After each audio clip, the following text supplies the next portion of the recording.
On हो गया। हम बात करने जा रहे हैं बच्चों कंज्यूमर प्राइस इंडेक्स की, जिसको नॉर्मली CPI के बारे में जाना जाता है। कंज्यूमर प्राइस इंडेक्स क्या होता है, इसको समझने के लिए कुछ बातें मैं आपको पहले से बता दूं, फिर कंज्यूमर प्राइस इंडेक्स पर आऊंगा। मेरे प्यारे बच्चों, हर परिवार का, हर व्यक्तिगत स्तर पर हर व्यक्ति का अपनी स्टैंडर्ड ऑफ लिविंग को मेंटेन रखने के लिए कुछ चीज़ों की आवश्यकता होती है, ठीक है। जैसे क्लॉथ, जैसे मेडिकल सर्विस, जैसे एजुकेशन, जैसे फूड, ठीक है। तो ये सारी चीज़ें उसकी बेसिक नीड्स होती हैं। इन सारी चीज़ों को हम एक कॉम्बिनेशन बना के एक साथ जब इनका इस्तेमाल करते हैं, एक साथ जब बताते हैं, तो ये कहलाती है बास्केट। क्या कहलाती है? बास्केट। एक बास्केट का खर्चा कंज्यूमर का डेली खर्चा माना जाता है। बच्चों समझ रहे हो? मान लो मैंने एक बास्केट ली, इस बास्केट के अंदर अलग अलग चीज़ें ले ली गई। ये वो सारी चीज़ें हैं जो कंज्यूमर अपने जीवन काल में रोज़मर्रा की ज़िंदगी में इस्तेमाल करता है अपने स्टैंडर्ड ऑफ लिविंग को मेंटेन करने के लिए। अब इसी के प्राइस को जानना कंज्यूमर प्राइस इंडेक्स कहलाता है। अब मान लीजिए फॉर एग्जांपल हम दो चीज़ों को लेकर बात करते हैं। कंज्यूमर इस्तेमाल करता है आटे को, कंज्यूमर इस्तेमाल करता है चावल को। हालांकि चीज़ें बहुत सारी होती हैं भाई। महंगाई की दर का पता लगाने के लिए कैसे पता लगा जाती है महंगाई की दर, ये मैं आपको बताने की कोशिश कर रहा हूँ। क्योंकि सभी चीज़ के प्राइस को लेकर ये बताना कि महंगाई बढ़ रही है तो बड़ा असंभव सा काम हो जाएगा, बड़ा असंभव सा काम हो जाएगा। तो कुछ चीज़ें ऐसी ले ली जाती हैं जो रोज़मर्रा के इस्तेमाल की चीज़ें होती हैं, डेली यूज़ की चीज़ें होती हैं, तो उसके कॉम्बिनेशन को कहा जाता है कंज्यूमर बास्केट। अब उसके प्राइस को, उसके खर्चे को देखा जाता है कि कितना खर्चा बढ़ रहा है, कितना खर्चा घटा। जिस रेट से खर्चा बढ़ता है उसे बोलते हैं इन्फ्लेशन रेट, महंगाई की दर। और उसको कैलकुलेट कैसे करते हैं, तो हमने इसको कैलकुलेट करने के लिए एज्यूम कर लिया कि कंज्यूमर दो तरह की चीज़ें इस्तेमाल कर रहा है। एक तो इस्तेमाल कर रहा है वीट। क्या इस्तेमाल कर रहा है? एक इस्तेमाल कर रहा है, क्या इस्तेमाल कर रहा है? राइस। अब यहां पर इस बास्केट के अंदर दो चीज़ें हैं। इस बास्केट के अंदर दो चीजें, बास्केट वो है जो एक कंज्यूमर अपने स्टैंडर्ड ऑफ लिविंग को मेंटेन रखने के लिए जिन चीजों का प्रयोग करता है, ये वो बास्केट है। बच्चों समझ रहे हो मेरी बात? अब यहां पर हमने दो चीजें ले ली, एक क्या ले ली और दूसरा। अब यहां पर वीट और प्राइस, इन दोनों का हमें क्या पता होना चाहिए? एक तो ये पता होना चाहिए कि वीट की क्वांटिटी कितनी है इस बास्केट में और राइस की क्वांटिटी कितनी है इस बास्केट में। दूसरा ये पता होना चाहिए इनका प्राइस क्या है। बच्चों बात समझ लो? तो हमने लिया कि सबसे पहले बात कर लेते हैं हम क्वांटिटी की। क्वांटिटी ऑफ वीट जो है वो मान लिया 4 kg है पूरे महीने का। कितना है? और हमने बात कर लिया क्वांटिटी ऑफ राइस की, बात कर लेते हैं। क्वांटिटी ऑफ राइस की बात करते हैं, ये है मान लो 6 kg पूरे महीने का, ठीक है। अब बात चलती है प्राइस की। हम क्वांटिटी तो हमने फिक्स कर दी, ये क्वांटिटी फिक्स रहेगी। महंगाई को पता लगाने के लिए क्वांटिटी फिक्स रहेगी, ये भी याद रखना।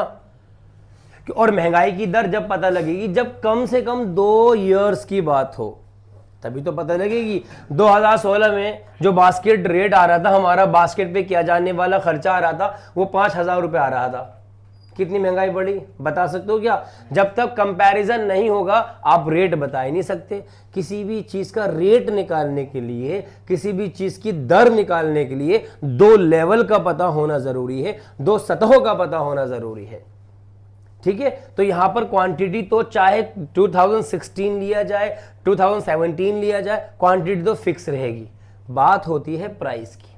किसकी बात होती है? आओ प्राइस की बात करते हैं। तो प्राइस के लिए हमने लिए यहां पे ईयर। क्या लिए बेटे? और हम 3 साल लेते हैं यहां पर। आपने अक्सर देखा होगा प्राइस इंडेक्स के अंदर 3 साल दिए होंगे, 2014, 15, 16 दिए हुए थे ना। तो आओ मैं 3 ही साल ले लेता हूं। मैंने लिया, बात चल रही है 2010 की, बात चल रही है 2011 की और बात चल रही है 2000। अभी तक कुछ भी मुश्किल नहीं लग रहा सर। अभी तक बात समझ में आ रही है कि यहाँ जो बात चल रही है वो कंज्यूमर प्राइस इंडेक्स की चल रही है, और कंज्यूमर प्राइस इंडेक्स के लिए हमें देखना है कि कंज्यूमर का पूरे महीने का खर्चा कितना है, और पूरे महीने का खर्चा जो जिन चीजों पर किया जा रहा होता है वो एक बास्केट कहलाती है। क्या कहलाती है? उस बास्केट के अंदर वो सारी चीजें जुड़ी हुई होती हैं जो कंज्यूमर की डेली यूज की चीजें होती हैं। उसमें उसका ट्रांसपोर्टेशन भी हो सकता है, उसमें उसकी मेडिकल सर्विसेज भी हो सकती है, उसमें उसका एजुकेशन भी हो सकता है, उसमें आटा दाल चीनी भी हो सकता है, उसमें उसके कपड़े भी हो सकते हैं। बास्केट कहलाएगी। पर हमने इसको एक्सप्लेन करने के लिए दो चीजों को लेकर बात समझाने की कोशिश की है। एक तरफ हमने मान लिया वीट और एक तरफ हमने मान लिया राइस। बहुत सारी चीजें हो सकती हैं। बात समझ में आ रही है? अब वीट के लिए सबसे पहले हम क्वांटिटी को फिक्स कर देते हैं। हमने ये एज्यूम कर लिया कि पूरे महीने में वीट पर जो वीट कंज्यूम किया जाता है वो 4 kg किया जाता है, और जो राइस कंज्यूम किया जाता है वो 6 kg किया जाता है। अब हमें इसका वेट तो पता लग गया, लेकिन एक्सपेंडिचर के लिए इनकी कॉस्ट ऑफ बास्केट जानने के लिए हमें प्राइस ऑफ गुड्स भी तो पता होने चाहिए। अब प्राइस ऑफ गुड्स के लिए मैंने अलग अलग ईयर ले लिए। तो यहां पर हमने लिया price of wheat. Price of wheat जो है वो 1 2 3 इस तरह बढ़ गया कि 2010 में जो वीट का प्राइस था वो 1 रुपए पर केजी था, 2011 में 2 रुपए पर केजी हो गया, 2012 में 3 रुपए पर केजी हो गया।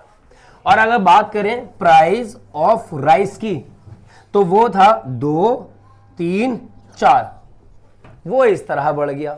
मेरे बच्चों, इन्फ्लेशन का आना गलत चीज होती है, लेकिन बिल्कुल भी ना आना ये भी गलत चीज होती है।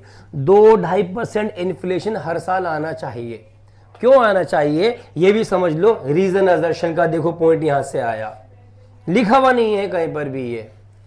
ये है आपकी वैल्यू बेस्ड क्वेश्चन, कि जब आप किसी चीज को पढ़ते हो तो उसको पढ़ने के बाद आपके अंदर जो अंडरस्टैंडिंग डेवलप होनी चाहिए उसे वैल्यू बेस्ड कहते हैं।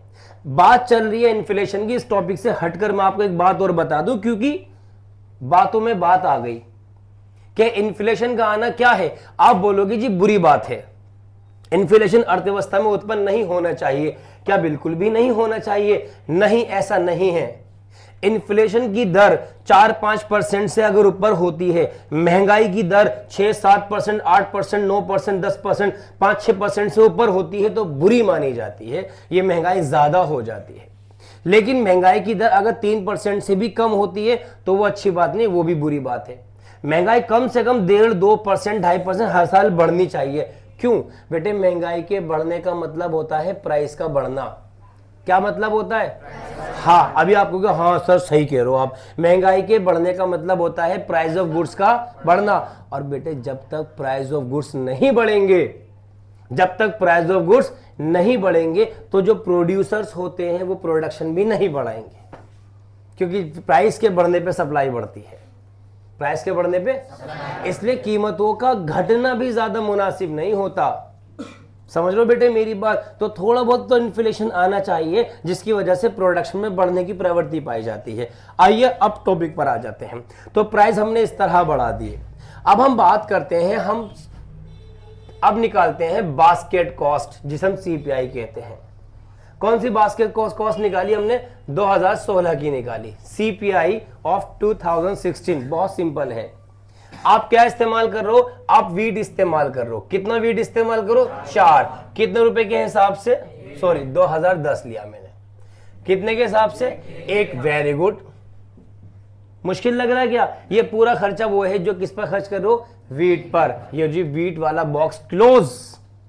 प्लस दूसरा आइटम बताओ कौन सा लिया आपने? प्राइस की क्वांटिटी कितनी है? बहुत प्यारे बच्चे हैं, कितना प्राइस है? वेरी गुड, बहुत प्यारे बच्चे, क्लोज। क्या तीसरी आइटम हमने मानी है?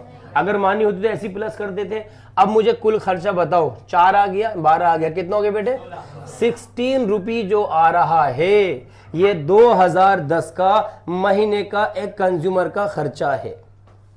ठीक है। अब इसी कंज्यूमर का खर्चा अगर हम देखें 2011 का, तो कंज्यूमर प्राइस इंडेक्स 2011 की बात अगर हम करें तो बेटे वीट तो 4 kg ही है, लेकिन प्राइस कितना हो गया? Very good. और यहां पर आपका जो राइस है वो तो 6 ही है। क्वांटिटी फिक्स कर दी हमने। प्राइस कितना हो गया? 3 हो गया। अब मुझे बताओ कितना खर्चा हो रहा है? 4 दूनी 8, 6 तिया 12, 12 6 तिया 18, 18 और 8 26 रुपये वो क्या कर रहा है, अब खर्च कर रहा है। तो बेटे उसी कंज्यूमर का जो खर्चा है अब क्या हो गया, बढ़ गया। अब यहां पर पता है क्या होगा, क्या होगा यहां पर, अब क्या होगा यहां पर, अब अगर कंज्यूमर की इनकम कांस्टेंट है, उसकी इनकम अगर नहीं बढ़ी तो कंज्यूमर की परचेजिंग पावर कम हो जाएगी। क्या कम हो जाएगी, तो कितनी इनकम बढ़ाएं, उसकी सरकाफी सैलरी बढ़ाएगी ना, सरकाफी सैलरी बढ़ाएगी, ठीक है। डियरनेस अलाउंसेस देगी, डियरनेस अलाउंसेस सैलरी के साथ एक्स्ट्रा अमाउंट दिया जाता है, डियरनेस अलाउंसेस इस महंगाई को कॉप अप करने के लिए। पर महंगाई का रेट तो पता हो ना, और महंगाई के रेट को कहते हैं इन्फ्लेशनरी रेट या इन्फ्लेशन रेट। अब इन्फ्लेशन रेट के लिए आपको यह पता होना चाहिए कि कंज्यूमर का खर्चा कितना बढ़ रहा है, ठीक है। तो हमने 2010 का भी निकाल लिया, 2011 का भी निकाल लिया। अब नंबर किसका लगाते हैं, अब हम बास्केट का खर्चा निकालते हैं 2012 का। वही काम करेंगे बच्चों, वीट कितना 4 kg, लेकिन प्राइस कितना, भाई और वीट राइस कितना 6 kg, लेकिन प्राइस कितना 4 kg। कितना खर्चा आ गया बेटे, 4 तिया 12 और ये 36।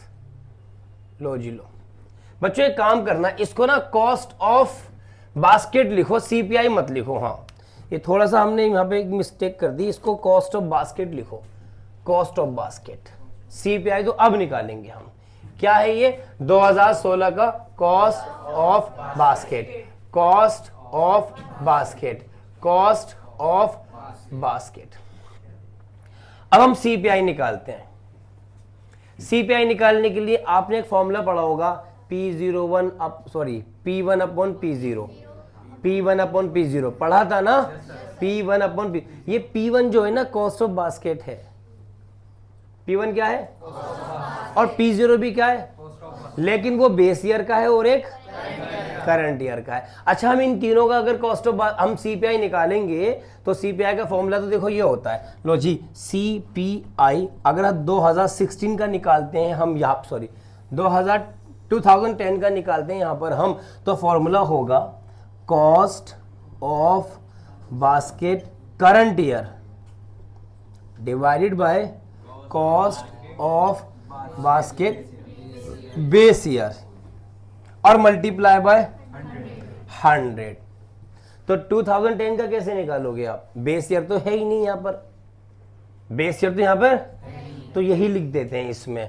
यानी आपका cost of basket current year का कितना है 16, तो बेस ईयर का भी कितना होगा मल्टीप्लाई बाय, तो सीपीआई कितना आ गया 100%, कितना आ गया। तो आपने देखा होगा कि बेस ईयर के प्राइस इंडेक्स को 100% ही मानते हैं हमेशा हम, बताया था ना मैंने, इसलिए कि 100% ही आता है सबसे पहले वाला।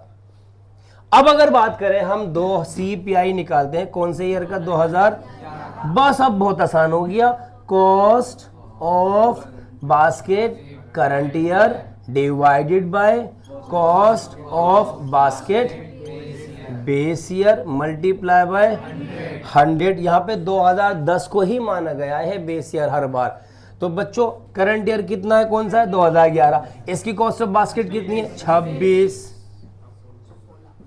Divided by, very good, multiply by कितना परसेंट आ जाएगा, डिवाइड कर दो इसे 1.625 एंड मल्टीप्लाई बाय 100 कितना 1.625 मल्टीप्लाई बाय 100 कितना आ गया 162.5%। ओ भाई साहब 2011 का कंज्यूमर प्राइस इंडेक्स है ये, ऐसे निकालते हैं। अब 2012 कैसे निकाला हमने, पहले तो कॉस्ट ऑफ बास्केट निकाली। कॉस्ट ऑफ बास्केट के लिए दो काम किए गए, क्या काम किए गए, पहले क्वांटिटी फिक्स हुई, पहले क्वांटिटी फिक्स हुई, फिर जिस ईयर का हमें कॉस्ट ऑफ बास्केट निकालना उस ईयर के प्राइसेस हमें पता हो, फिर इस तरह क्वांटिटी और प्राइस के कॉम्बिनेशन में हमने हर साल का कॉस्ट ऑफ बास्केट निकाल दिया। बच्चों बात समझने की कोशिश करो, जब हमने कॉस्ट ऑफ बास्केट निकाल दिया, इसके बाद नंबर लगता है कंज्यूमर प्राइस इंडेक्स का। और कंज्यूमर प्राइस इंडेक्स का सीधा सा formula P1 upon P0 multiply by 100। P1 मतलब cost of basket current year upon cost of basket base year. 2010 का हमने निकाला तो करंट भी वही माना गया और बेस भी, क्योंकि हम पे इससे पहले वाला ईयर ही नहीं था तो 100% आ गया। इसलिए मैं हमेशा कहता हूं कि बेस ईयर का जो प्राइस इंडेक्स आता है, कंज्यूमर प्राइस इंडेक्स, वो 100 ही माना जाता है, वो 100 ही आता है। देखो 100 ही आया है, 100%।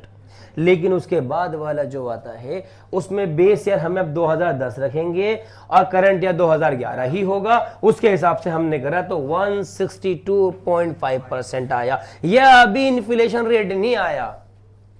जो कल मैंने आपको क्वेश्चन सेंड किया था उसका जो आंसर है वो आंसर अब समझ आएगा, ग्रुप में सेंड किया हुआ था। चलो आओ अब कंज्यूमर प्राइस इंडेक्स 2012 का निकालते हैं, यहां पर निकालते हैं। Consumer price index of 2012। सारे बच्चे एक साथ फॉर्मूला बोलेंगे, cost current year, very good, divided by very good base year multiply by current year का कॉस्ट ऑफ बास्केट कितना है 36, बेस ईयर का कितना है 16। यहाँ पे 2010 को ही माना गया है। लेकिन अगर एग्जाम में मेंशन कर देता है कि जब आप 2012 का निकालोगे cost of basket, sorry CPI 2012 का निकालोगे तो 2011 को एज्यूम करना, तब 2011 किया जाएगा। ठीक है, तो आओ यहाँ पे मल्टीप्लाई बाय 100। चलो बच्चों निकालो, चलो मल्टीप्लाई बाय 100 करेंगे तो 225 आ गया। ओह माय गॉड, ये पता है क्या निकल कर आया है?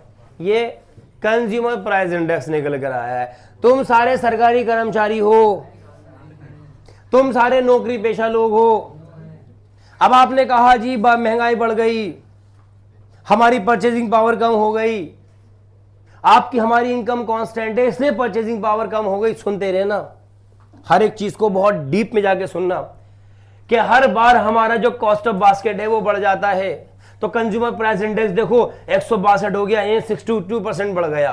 225 हो गया, जो है 125% बढ़ गया 2010 के हिसाब से। सैलरी 2010 वाली हमें दे रहे हो तो कितनी सैलरी बढ़ाएं, परसेंटेज निकालेंगे हम। तो कितनी सैलरी बढ़ाएं ये पता लगाने के लिए जरूरी है कितना परसेंट महंगाई बढ़ी।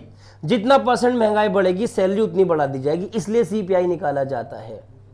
कल का क्वेश्चन ये था कि गवर्नमेंट को या किसी भी एंटरप्राइजेस को, किसी भी कंपनी को जो सैलरी पे कर रही है सर्वेंट्स को या वर्कर्स को, उनकी सैलरी कितना परसेंट बढ़ेगी या उनका अलाउंसेस कितना निर्धारित करना है, ये तय किया जाता है इन्फ्लेशन रेट के निकाल कर।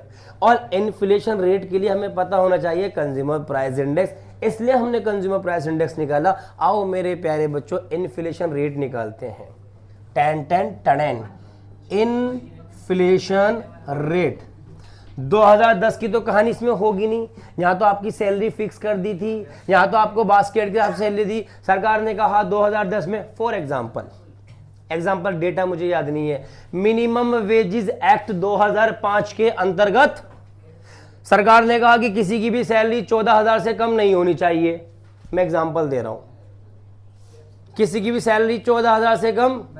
हमने आपकी सैलरी 14,000 तय कर दी, लो जी भाई से 14,000 रुपये देंगे, आप हमारे यहाँ काम करो। 2010 तक कोई दिक्कत नहीं, 2011 आ गया, महंगाई तो अब बढ़ेगी ना, तो इसलिए 2010 का इन्फ्लेशन रेट तो निकालेंगे ही नहीं हम, महंगाई तो अब बढ़ेगी। आओ महंगाई निकालते हैं। महंगाई की दर निकालने का जो फार्मूला होता है वो होता है करंट ईयर का सीपीआई माइनस बेस ईयर का सीपीआई। करंट ईयर का माइनस अपॉन बेस ईयर का सीपीआई अपॉन मल्टीप्लाई बाय, आओ निकालते हैं बच्चों। सीपीआई 2, क्या लिख दिया मैंने ये 2 मतलब करंट ईयर वाला, 1 मतलब पीछे वाला मतलब बेस ईयर, तो minus CPI 1 upon CPI 1 multiply by, शाबाश। तो 2010 का तो निकालेंगे नहीं ना हम, कौन सा निकालेंगे, कितना है CPI करंट 2 वाला कितना 225 माइनस फर्स्ट वाला कौन सा है, ओ सॉरी मैं तो आगे पहुंच गया, गलतियां हो रही हैं। 162.5 और पहले वाला कौन सा है 100, कौन सा है बेटे माइनस 100 अपॉन 100 मल्टीप्लाई बाय 100, 100 से 100 कैंसिल, कितना बचा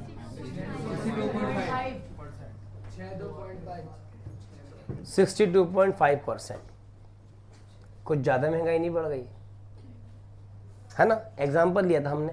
चलो अब इन्फ्लेशन रेट निकालते हैं, उसके बाद वाला कैसे करेंगे, CPI अप टू ये हो जाएगा 225, तो हमने लिख दिया 225। पहला वाला कौन सा होगा अब 162.5, 163 लिख दूं, उसको लिख देता हूं यार, हमें भी घटाने में दिक्कत होगी, ठीक है, अपॉन में 100। ओ अबे यहाँ पे 100 थोड़ी आएगा, यहाँ पे 100 आएगा, हाँ यहाँ पे 163 आएगा मल्टीप्लाई बाय 100। चलो बेटे बड़ा क्वेश्चन है असल में, ये इतनी सारी चीजें एक ही क्वेश्चन के अंदर है। ये मेरे बच्चे इसमें पार्टली आता है क्वेश्चन। ये मान लिया अगर तुझसे इन्फ्लेशन रेट ही पूछ लिया, ये अपने आप में 6 मार्क्स का आएगा, लेकिन क्या होगा वो ये सारी चीजें गिवन दे देगा, ये सब चीजें होंगी। यहां तो मैंने बिल्कुल स्टार्टिंग से बताया जब नहीं होंगी, लेकिन जब होंगी जब इन्फ्लेशन रेट पूछेगा तो। लेकिन मैंने आपको इस वजह से बता दी चीजें, ये इसमें हर एक चीज अपने आप में वैल्यू रखती है। बास्केट क्या होता है, अब आप बता सकते हो कि कंज्यूमर का पूरे महीने की जितनी भी जरूरी चीजें होती हैं उस पर किया जाने वाला जो एक्सपेंडिचर होता है उसे एक बास्केट कहा जाता है। इससे क्या अनुमान लगाया जाता है, इससे इस बास्केट से हम अनुमान लगाते हैं कंज्यूमर महीने का कितना खर्चा कर रहा है। इससे हमें क्या फायदा होता है, इससे हमें फायदा होता है कंज्यूमर प्राइस इंडेक्स पता लगाने के लिए। कंज्यूमर प्राइस इंडेक्स क्यों पता लगाया जाता है, महंगाई की दर बताने के लिए। और महंगाई की दर पता क्यों लगाई जाती है, ताकि सैलरी को उस हिसाब से बढ़ाया जाए। सैलरी उस हिसाब से क्यों बढ़ाई जाती है, ताकि कंज्यूमर का स्टैंडर्ड ऑफ लिविंग मेंटेन रहे, वो अपनी उस बास्केट पे खर्चा करता रहे। 2010 में जो सैलरी पे हुई उस सैलरी के हिसाब से वो जितनी चीजें खरीद रहा था वो बास्केट थी एक, लेकिन 2011 में सैलरी क्या हो गई, 2011 में जो प्राइस CPI है वो क्या हो गया, बढ़ गया। कंज्यूमर का परचेजिंग पावर क्या हो गया, घट गया। जब कंज्यूमर का परचेजिंग पावर घट गया तो वो इन सारी चीजों को खरीदने के लिए असमर्थ हो गया। जब वो सारी चीजें नहीं खरीद पाएगा, हो सकता है एजुकेशन डिस्टर्ब हो जाए उसके घर की, हो सकता है हेल्थ सर्विसेज मिलना कम हो जाए, हो सकता है उसके रहने का जो घर था वो वैसा ना रहे, हो सकता है वो कहीं ना कहीं कुछ ना कुछ खर्चा कम करेगा क्योंकि परचेजिंग पावर कम हो गई। तो उसके स्टैंडर्ड ऑफ लिविंग को, स्टैंडर्ड ऑफ लिविंग, उसका न्यूट्रिशन, उसकी सर्विसेज जो उसके लिए जरूरी थी वो उसे मिलती रहनी चाहिए।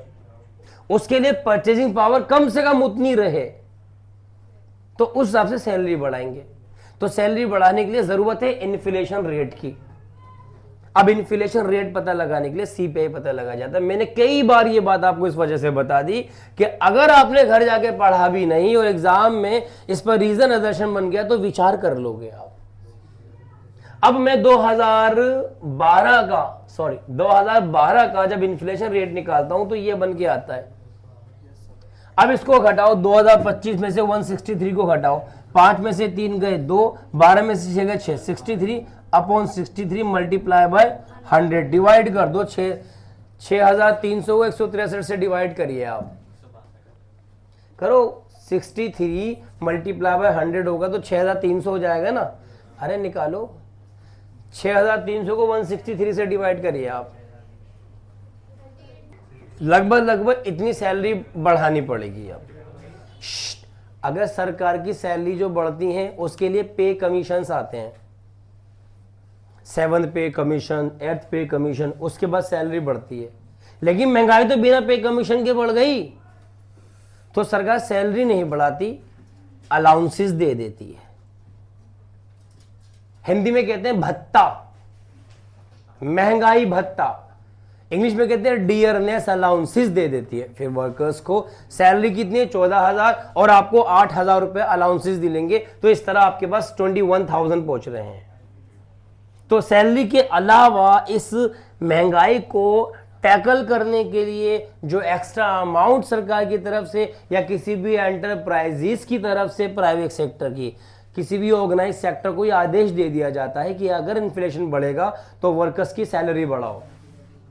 तो सैलरी जो बढ़ाई जाती है या सैलरी के साथ जो एक्स्ट्रा अमाउंट दिया जाता है उसको अलाउंसेस कहते हैं। कितना अलाउंसेस देना है ये जानने के लिए इन्फ्लेशन रेट पता लगाया जाता है। अब जो कल मैंने क्वेश्चन भेजा था वो पढ़ के देखो आप।